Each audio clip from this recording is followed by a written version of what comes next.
longer do you think Dr Garland and Doctor WHeasel will be, Colonel? For their sake, Sergeant Benetton, they'd best be out of here in no more than 10 minutes. That's the point at which we have to pull out of here. I wish we brought some heavier weapons than these rifles, sir. They're barely denting those walking plants. Get back, you horror! Indeed. Remind me if... when we get back to Entity HQ to put in a requisition to the Ministry for some greater firepower. I get the feeling this rural invasion isn't going to be the last time we face off against star creatures. At least it'll keep us in gainful employment, sir. What's that noise? I've never heard the like before. Wait, it's coming from the remains of that greenhouse. The one that Dr. and Ms. Garland went into. Maybe it's that scanner thinking of his at work. Or better yet, some kind of weapon. Great, I thought for a moment it might be leaving us behind to face those monstrosities alone. Great heavens, Sergeant. He'd need to be some kind of unmitigated cad to do that. Charmless, harmless and feckless are adjectives that Doctor WHeasel and Advick Ghost deny have any relation to their crusade for justice in an unjust universe. Last time, with the revelation that a King Daffodil was controlling the group mind of the marauding Denebian Daffodils, the Doctor and friends set out to track it down and eliminate it. But will they be able to do so in time to avert an airstrike in Doctor WHeasel and the Demented Daffodils of Deneb-7, Part 5? Right, we're coming into land somewhere in the Northern Peak District. Looks pretty remote, so at least we won't have to worry about scaring the natives. Only sheep. The Peak District? The giant meteor shower last night. That's where the radio mentioned the meteorites were coming down, and the government said it was nothing to worry about. It's been my frequent experience that whenever a government says there's nothing to worry about, Jill, that it's turned to panic like never before. You'll get no argument from me on that, Advick. Okay, we've landed. Meteorites. I wonder, is that why everything started tonight? Maybe this King Daffodil will cruise down to Earth on the back of this shower. Hardly a real way to travel, though. I don't know, we've crashed from orbit often enough. Enough of your cheek, goose. Come on, you two. Let's go and see if we've found His Majesty. I'll just use my portable scanner attachment, and that should enable us to find him in no time at all.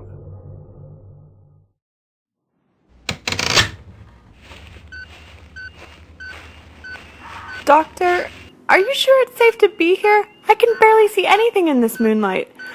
What if there are more of those daffodil things here?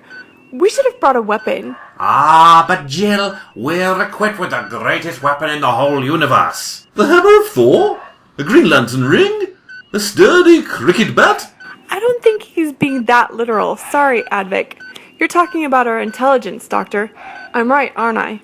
Jill, you continue to impress me, just as Advick continues to depress me. Keep it up, Jill, and I just might make you an offer later on. Oh! Now that'll have to wait. I think I've got something. Doctor! Does that mean something's coming this way? Yes, I'm pretty sure it is, and... Ah! What is it? I can't see anything. Was it the King Daffodil? No, Dr. Garland, it was a fox. Tell me, Dr. WHeasel, did you set that scanner thingy to filter out mammalian life and focus in on plants? Of course I did, Advick. Don't be stupid. Do you really think I'd be out here hunting down a Denebian King Daffodil using a scanner without switching the attenuation settings to filter out the wrong kind of light? Your opinion of me must be really, really low, Advick, if that's how you'll see me. A bumbling idiot who can't operate his own equipment. Honestly, I have never been so insulted in all my lives. I'll have to try harder then. Also, I only ask, is there a big switch on the side marked Animals/Plants? And it looks to me like it's set to plants. Okay, it's now very clearly and definitely set to plants. Are you proud of yourself, Advick? Actually, now you mention it, yes I am. Would you two dial down the sexual tension for a moment and listen? That almost sounds like one of the daffodils. You're right. It's coming from over this hill. Come on, let's see if we've baited our quarry to its lair.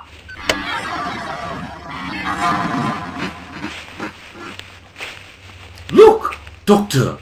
Jill! In the middle of that clearing! That has to be... The King Daffodil! Oh, Doctor, I never guessed it would look so... magnificent.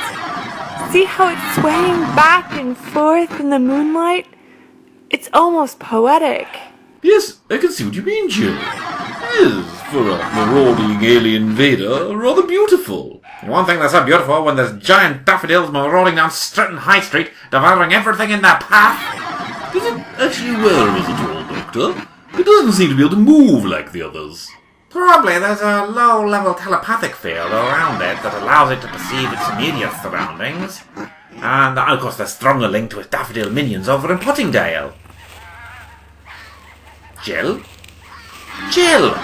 What do you think you're doing, woman? You said it couldn't move, Doctor, so I'm getting a closer look. To study an alien plant at close quarters, this is the sort of thing I've always dreamed of doing. Really? You need better dreams. And need I remind you that its lackeys are currently tearing their way through an entity patrol unit? We need to get rid of it sharpish, otherwise the Colonel may very well end up just so much organic compost, with a tiny moustache on it. You're going to destroy it? I can't let you! I won't let you! Dr. WHeasel, I don't like the look in her eyes. All those pruning shears in her hand. It's the King Daffodil! It's controlled her mind! It knows we're here to uproot it! There must be something we can do to break its control over her. I'm open to suggestions, Advick, as I appear to have left my vegetable deprogramming kit in my other jacket. The King Daffodil must be protected! I am his guardian and his herald! I shall be the harbinger of the new floral planet Earth! Oh, Takawa! You punched her in the face. I did no such thing. That was the Cali Miranda nerve strike. It's a well-known Uranian Pilates move for disabling an assailant with minimal force. It glad it worked, otherwise it would have been the cricket bat to the chops. Don't worry, Advick, she'll be fine in an hour or two. Maybe have some light dental work, too. Okay. Now, what about that Daffodil King? Oh yes, silly WHeasel, forgetting all about that. Right then, Mr. Daffodil, eat Roundup!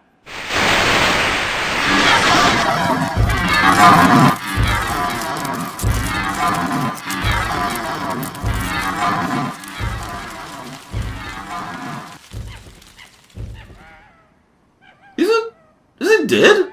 Well, if it's not dead, it's doing a damn good impression, what with all that brown and wilting foliage.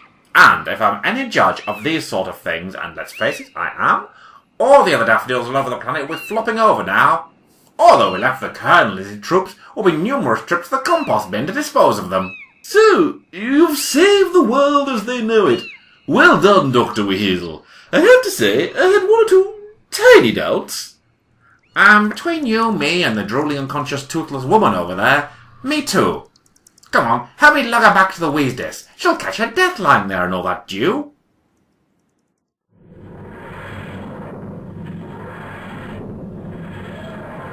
Right then, let's have a look on the scanner, and... Ah, yes, as I thought. All the daffodils here are Pottingdale toast. Job's a good un, eh, Advick? Best be pouring Jill out the door, though, and let the Colonel sort her out. I'll imagine there'll be plenty of tea needing to be drunk by them and stuff like that. I assume we're going to make our usual hasty exit, Dr. WHeasel? Too right! That Colonel Archway Badger had the look of a man who'd want to file an official report on piles of forms with hundreds of pages. And I'm a registered formophobic. It just wouldn't be fair. Doctor? Yes, Advick, old chum? You said earlier you were thinking of making Jill an offer. Yes, I did. What were you going to offer her? You weren't thinking of giving her a spot aboard the Weasdes, were you? No. What would I do with a vivacious, independent, and intelligent woman aboard my ship, Advick? You know I like my companions like I like my coffee. Strong, dark, and mysterious. No, bitter, lacking in taste, and not as smart as I am. That makes no sense. Also, who are you calling bitter, you miserable little fop? Oh, dry up, Advick, and put the kettle on.